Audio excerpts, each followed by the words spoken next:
Саламатсыңар балдар. Бүгүн силер менен кайрадан 8 класстын химия предметин андан ары окуп үйрөнүүнү уланталык. Анда эмесе бүгүнкү силерге өтүлө турган сабактын темасын көңүл коюп жазып алсаңар. Сабактын темасы кычкылдануу даражасы. Бул сабакта силер кычкылдануу даражасы жөнүндө түшүнүк аласыңар. Кычкылдануу даражасы жана валенттүүлүк түшүнүктөрүн айырмалоого үйрөнөсүңөр. Ошондой эле кычкылдануу даражасын табууга көнүгөсүңөр. Анда сабактын биринчи максатында көрсөтүлгөндөй, кычкылдануу даражасы эмне деген суроого жооп алуу үчүн аныктамасы менен таанышып көрөлүк. Берилген элементтин атомунан башка элементтин атомуна жылышкан электрондордун саны кычкылдануу даражасы деп аталат. Ал эми электрондордун жылышкан санын билүү үчүн азыр силер менен ар кандай химиялык бирикмелердин мисалдарын келтирип, салыштырып көрөлү. Биринчи мисалга көңүл бурсаңар. Натрий, хлор. Бул бирикме иондук байланышы менен байланышкан. Экинчи мисал H, хлор. Бул бирикмеде уюлдуу коваленттик байланыш менен байланышкан. Үчүнчү мисал хлор молекуласы. Бул уюлсуз коваленттик байланыш менен байланышкандыгын өткөн сабактарда таанышканбыз. Анда ушул бирикмелердин химиялык формуласын жазып, кычкылдануу даражасын жазып карап көрөлү. Натрий, хлор химиялык формуласы. Натрийдин кычкылдануу даражасы +1, хлордуку -1. H, хлор экинчи мисалдагы формула. Суутектин кычкылдануу даражасы +1, хлордуку -1. Ал эми үчүнчү мисалда хлор молекуласы хлордун 2 атомунан турат. Ал хлор 2 деп индекс менен чогултуп жазылат. Бул учурда кычкылдануу даражасы 0 экендигин көрүп турасыңар. Биринчи мисалда натрийдин жана хлордун кычкылдануу даражасы иондордун зарядына барабар экендигин көрүп турасыңар. Экинчи мисалда H хлордо суутектин жана хлордун кычкылдануу даражасы атомдордун салыштырмалуу зарядына барабар экендигин көрүп турасыңар. Ал эми үчүнчү мисалда хлордун молекуласында кычкылдануу даражасы 0 барабар экендигин көрүп турасыңар. Анда суроо пайда болот. Эмне үчүн натрийдин, суутектин кычкылдануу даражасы +1? Эмне үчүн хлордуку -1? Анын себебин терс электирдүүлүктүн мааниси менен эске салып түшүнүп көрөлү. Терс электирдүүлүк таблицасы силерге тааныш. Анда натрийдики 0,9 экендигин билгенбиз. Ал эми хлордуку 3 барабар экендигин, суутектики 2,1 барабар экендигин өткөнсүңөр. Анда бул сандарды салыштырсак, хлордун терс электирдүүлүгү 3 барабар, натрий менен суутектикине караганда жогору. Мына ошондуктан хлордун терс электирдүүлүгү жогору болгондуктан натрийден дагы суутектен дагы бирден электронду алып +1 кычкылдануу даражасын, -1 кычкылдануу даражасын көрсөтөт.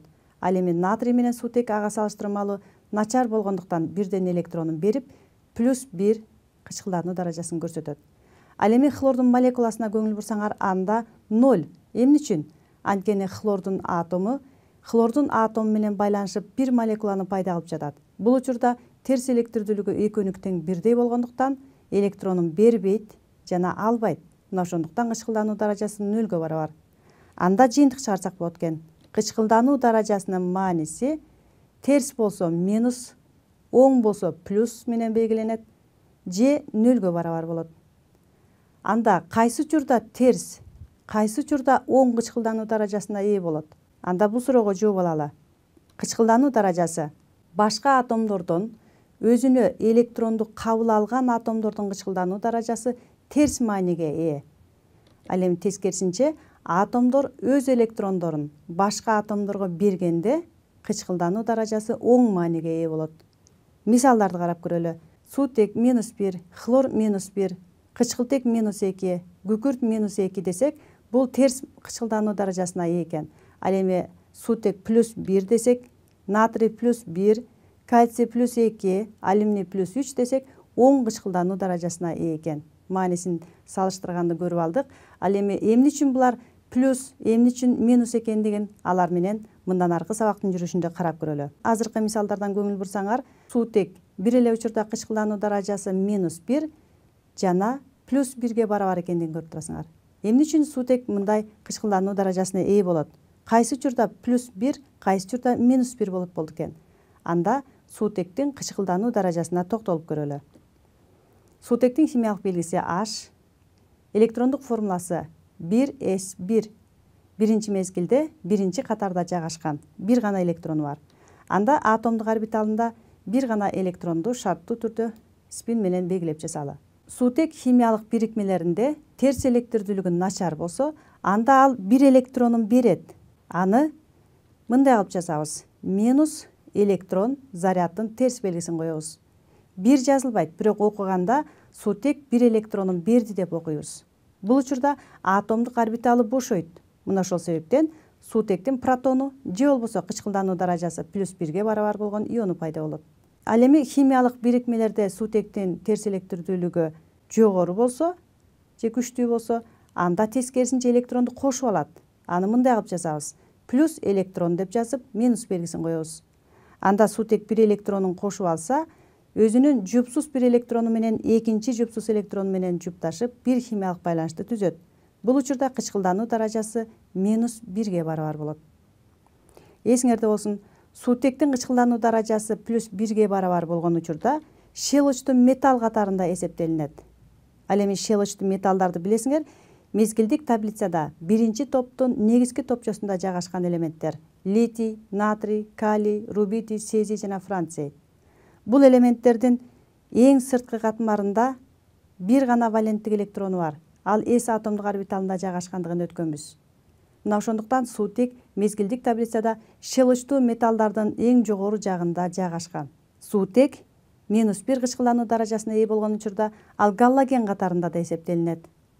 Ал эми галлогендер болсо 7-чи топтун негизги топчосунда жайгашкан: фтор, хлор, бром, йод, астат. Эгерде таблицага көңүл бурсаңар, айрым таблицаларда суутек элементи кашага алынып, 7-чи топтун негизги топчосунун жогору жагында да жазылат. Эмне үчүн? Анткени бул 7-чи топтун негизги топчосунда жайгашкан элементтердин сырткы катмарында 7 электрону бар. Анын бир гана электрон жупсуз. Силер аны атомдук орбиталда көрүп турасыңар, жалгыз спин менен белгиленген деген. Мына ошондуктан алар бир электронду кошуп алып, -1 кычкылдануу даражасын көрсөтөт дагы, фтор -1, хлор -1, бром -1 деп кычкылдануу даражасын көрсөтө алат. Келгиле анда мисалдарды жазып, аларды салыштыралык. Мисалы, H хлор, натрий H бирикмесин алдык. Азыр эле айтып өттүк, суутектин терс электирдүүлүгү хлордукуна караганда начар. Суутектики 2,1, хлордуку 3. Мына ошол себептен суутек бир электронун хлорго берет. Анда суутек +1, хлор -1 кычкылдануу даражасына ээ болот экен. Ал эми экинчи мисалда болсо натрий H, натрийдин гидритинде натрийдин кычкылдануу даражасын табыш үчүн алардын терс электирдүүлүгүн эске алалы. Натрийдики 0,9, суутектики 2,1. Бул жерде суутектики жогору болуп жатат. Мына ошондуктан тескерисинче суутек натрийден электронду алат. Анда кычкылдануу даражасы натрийдики +1 болуп калат, суутектики -1 болуп калат. Мына азыркы мисалдардан көргөндөй, галлогендер менен суутектин бирикмелеринде суутектин кычкылдануу даражасы дайыма плюска барабар болсо, ал эми металлдар менен бирикмелеринде же тагыраак айтсак гидриттеринде ал -1 кычкылдануу даражасын көрсөтө алат экен. Силер хлор менен натрийдин мисалы менен тааныштыңар. Ал эми калган мисалдарды өз алдыңарча жазып, кычкылдануу даражаларын таап, айырмалап койсоңор болот. Азыр болсо силер менен суутектик менен тааныштык. Келгиле анда кычкылтектикин карап көрөлү. Кычкылтек болсо дайыма эле -2 кычкылдануу даражасын көрсөтөт. Бирок айрым бирикмелеринде ал -1 кычкылдануу даражасында көрсөтө алат. Анда азыр силер менен бул суроого жооп берүү менен анын себебин түшүнүп көрөлү. Суроого көңүл бурсаңар. Кайсы бирикмеде кычкылтектин кычкылдануу даражасы -2ге барабар? Азыр бул суроого жооп берүү менен кычкылтектин кычкылдануу даражаларын билип алалы. Мен силерге 2 бирикмесин сунуштайм. Биринчи H2O, экинчи H2O2. Биринчи мисалында суу, экинчи мисалында суутектин пероксиди берилди. Анда силер структуралык формуласын карап туруп жыйынтык чыгарсаңар. Көңүл бургула. Суунун формуласын жазганды билесиңер. Кычкылтек эквиваленттүү, 2 сызыкчаны коюп, ар бир байланыш бирден суутек менен байланышкандыгын көрүп турасыңар. Анда суутектин пероксидиникен кантип жазабыз? силер менен кычкылтек темасын өткөндө бул мисал менен таанышканбыз. Азыр дагы бир жолу эске салалы. Кычкылтектин атому эквиваленттүү экендигин эске алабыз дагы. Эки сызыкчаны коюп биринчи жазып алабыз. Ал эми суутек бирваленттүү экендигин эске алып, аны эки четине жазабыз. Мына ошентип структуралык формуладан көрүп тургандай силер кычкылтектин кычкылдануу даражасы канчага барабар экендигин таба аласыңар. Кычкылтектин терс электирдүүлүгү 3,5. Суутектин терс электирдүүлүгү 2,1. Анда бул сандарды эске алып, структуралык формуланы карап туруп жыйынтык чыгарсыңар. Туура жооп биринчиси. Эмне үчүн? Жооптун тууралыгын текшерип көрөлү. Азыркы мисалдан көргөндөй, суутектин терс электирдүүлүгү 2,1 аз экендигин көрүп турасыңар. Анда суутек кычкылтекке электронун берет. Мына ошол себептен ал +1 кычкылдануу даражасына ээ болот. Эки суутектин атому тең. Анда кычкылтектин атомдору эки суутектен 2 электронду алса, -2 кычкылдануу даражасына ээ болуп калат. Бул суунуку. Ал эми пероксидтерде кандай болот? Карап көрөлү. Пероксидтерде ушундай эле эреже менен суутек бир атому бир электронун биринчи кычкылтекке берсе, экинчи суутек экинчи кычкылтектин атомуна берет. Мына ошентип суутек дагы эле +1 кычкылдануу даражасына ээ болот, жогорудагыдай эле. Ал эми кычкылтектикине көңүл бурсаңар, ар бир кычкылтектин атому суутектен бирден гана электронду алды. Мына ошондуктан кычкылтектин кычкылдануу даражасы -1 гана болуп калат. Эмне үчүн экендигин структуралык формулада көрүп турасыңар. Бул жерде эки кычкылтектин атому болгондуктан ар бири бирден гана суутектен электронду алды. Бирок эсиңерде болсун, кычкылтек эки формулада тең, эквиваленттүү, бирок кычкылдануу даражасы гана айырмаланып турат. Мына ошого карабастан кычкылдануу даражаларынын алгебралык суммасы дайыма 0-гө барабар. Биринчи мисалда дагы, экинчи мисалда дагы -2 кычкылдануу даражасы +2 кычкылдануу даражасына барабар экендигин эки мисалда суммалап эсептеп жыйынтык чыгарсаңар болот.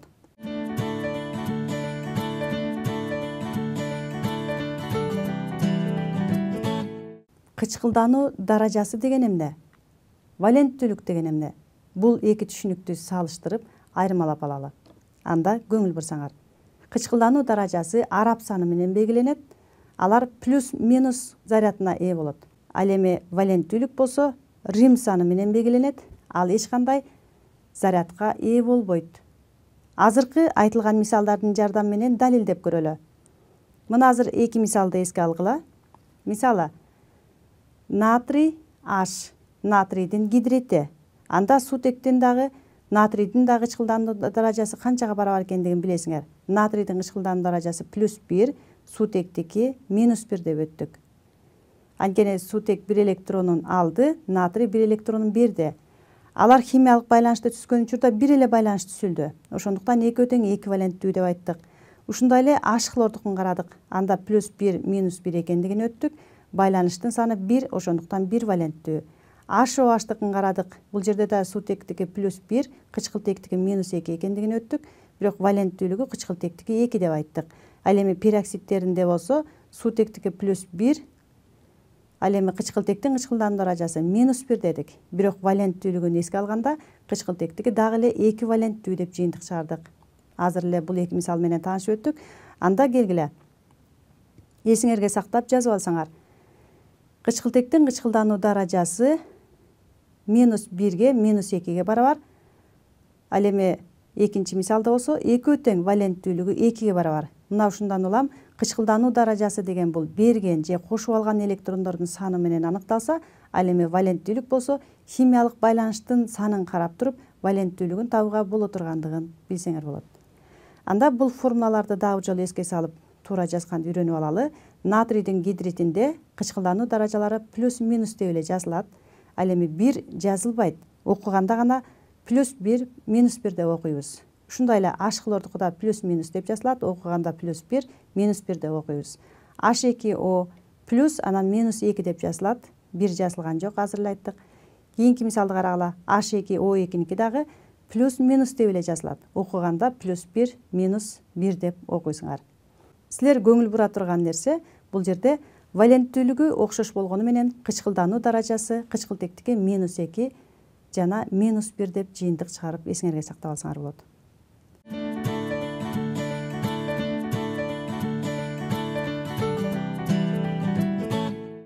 Бирикме пайда болуу үчүн анын курамындагы ар бир атомдун кычкылдануу даражаларынын алгебралык суммасы 0 барабар болот. Бул эрежеге ылайык мисалдарды иштегенде үйрөнөлүк. Көңүл бурсаңар, молекуладагы кычкылдануу даражасынын суммасы 0 барабар болгон мисалдарды карап көрөлү жана аларды O2 эсептегенди үйрөнөлү. Мисалы, H2SO3 күкүрттүү кислотаны өткөнбүз.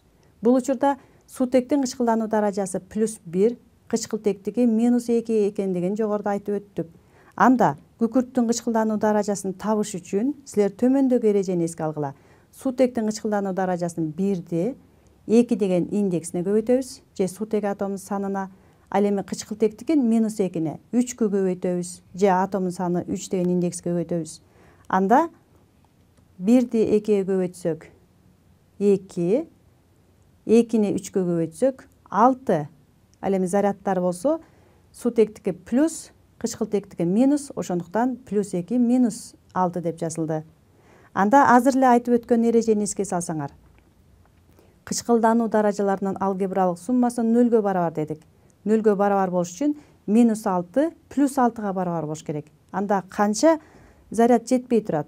+2 болсо, анда +4-тү кошсок +6 болот. Ошондо алгебралык сумма 0 болуш керек эле. Анда күкүрттүн кычкылдануу даражасы +4 деп таап алсаңар болот.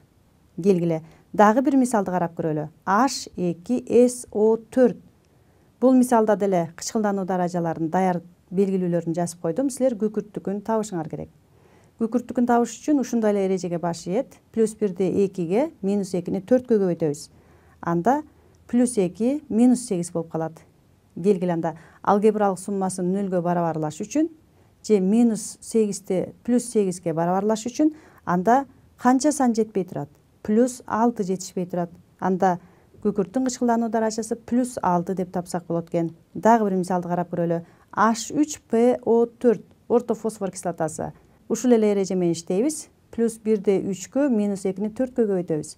Анда +3 -8 болуп калат. Келгиле, фосфордукун табалы, +5 болот. Фосфордун кычкылдануу даражасы 5 экен. Мына азыр силер менен O2 эсептөөнүн эң жөнөкөй жолу менен тааныштык. Ал эми бул мисалдарды алгебралык сумманы 0 менен табуунун эрежелерин менен иштеп көрө турган болсок, төмөндөгүдөй эреже менен иштейбиз. Күкүрттүкүн X деп алалы. Анда эсептөө жүргүзсөк, сутектин кычкылдануу даражасы +1-ди 2-ге көбөйтөбүз, +X деп жазабыз. Андан кийин кычкылтектикин -2-ни 4кө көбөйтөбүз, барабар 0 деп алалы. Анда +1-ди 2-ге көбөйтүп, -2-ни 4кө көбөйтүп жазып алабыз. X'тин өзүн жазабыз. Анда 0 барабарлаш үчүн X'ти тапсак, 8-тен 2-ни алсак +6 болот. Силер бул сандарды көңүл бөлүп эсиңерге сактап алгыла. 2 кайдан чыкты, 8 кайдан чыккандыгын. 8-тен 2-ни алсак 6 келип чыкты. 6 бул күкүрттүн кычкылдануу даражасы экендигин тапканды үйрөндүк. Эгерде бул мисалдар түшүнүктүү болсо, анда алдыдагы суроого жооп берүү менен билимиңерди текшерип көрсөңөр. Чыгаруунун кайсы жолу молекуладагы фосфордун кычкылдануу даражасын табууга туура келет? Суроо түшүнүктүүбү? Анда мен силерге 2 мисал сунуштайм. Биринчи H3PO4 фосфордукун табышыңар керек. Экинчи мисал HNO3 азоттукун табышыңар керек. Азыр мен силерге жооптор сунуштайм. Биринчи жооп X барабар 8 - 3 барабар +5. Экинчи жооп 6 - 1 барабар +5. Көңүл бургула, экөөнүн тең кычкылдануу даражасы +5 деп турат. Бирок суроонун максатында силер фосфордун кычкылдануу даражасын табууга туура келген мисалды табышыңар керек. Эгерде индекстерде кычкылдануу даражаларын O2 эсептегенде жогоруда үйрөнгөн болсоңор, албетте силер эсептеп чыгардыңар го деп ойлойм. Мен силерге туура жооп сунуштайын. Туура жооп биринчиси. Эмне үчүн? Жооптун тууралыгын текшеребиз. +1-ди 3кө көбөйтүп, +X деп жазып алабыз. -2-ни 4кө көбөйтөбүз. Алгебралык суммасын 0 барабарлайбыз. Анда 3 жана -8 деген сандар келип чыгат. Албетте бул жерде 8-тен 3тү алсак 5 болот. Экинчи мисалда +1-ди 1ге көбөйтүп, -2-ни 3кө көбөйтөбүз. Бул учурда 1 анан 6 деген сандар келип чыгат. 6-дан 1 алсак 5 келип чыгат. Көңүл бура турган нерсе силер бул жерде көңүл бургула кычкылдануу даражасын индекске көбөйтүп жатабыз. +1-ди 3-кө көбөйттүк. -2-ни 4-кө көбөйттүк. Ал эми экинчи мисалда болсо +1-ди 1-ге көбөйттүк, -2-ни 3-кө көбөйттүк. Силер эгерде индекстерди кычкылдануу даражасына көбөйткөндү билсеңер, бул сандарды оозеки эле эсептеп чыгара аласыңар. Анда сабагыбызды жыйынтыктайлы. Биз силер менен эмнени үйрөндүк? Кычкылдануу даражасы жөнүндө түшүнүк алдык. Мисалы H-хлор, натрий H мисалдарын салыштырып көрдүк. Бул учурда суутектин кычкылдануу даражасы +1, -1 экендигин, ошондой эле H2O менен H2O2-никин карадык. Бул учурда -2, -1 экендигин себебин түшүндүрдүк. Жана валенттүүлүктү карап өттүк. Бул учурда мисалы силер ушул эле бирикмелерде эмне үчүн суутек 1 валенттүү, кычкылтек эмне үчүн 2 валенттүү экендигин салыштырып көрдүңөр. Силер менен бүгүнкү сабакта кычкылдануу даражасы жөнүндө түшүнүк алдык. Бул түшүнүктү силер менен кийинки сабакта кычкылдануу калыбына келүү реакцияларынын теңдемесин түзүүдө да колдонобуз. Анда эмесе өз алдыңарча көнүгүүлөрдү иштеп, билимиңерди тереңдетип алсаңар. Силерге бөлүнгөн убакыт ушуну менен аягына келип жетти. Кийинки сабакта жолугушканга чейин саламатта тургула.